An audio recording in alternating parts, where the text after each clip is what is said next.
தெரியும். திருநெல்வேலியில் 80-90 காலகட்டத்தில் எப்படி இருந்தது என்று அன்று முதல் இன்று வரைக்கும் வாழ்கிறவர்களுக்கு அது தெரியும்.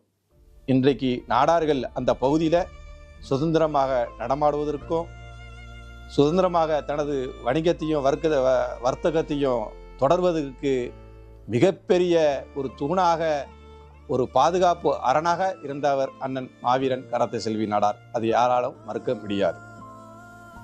உறவுகளை இதை கொச்சைப்படுத்துகிற விதமாக இன்றைக்கு அன்னைக்கு அந்த மாவீரன் தலைக்கு விலை பேசியது போல இன்றைக்கு அவருடைய ஆன்மாவுக்கும் சேர்த்தே விலை பேசி முடித்து விட்டாச்சு.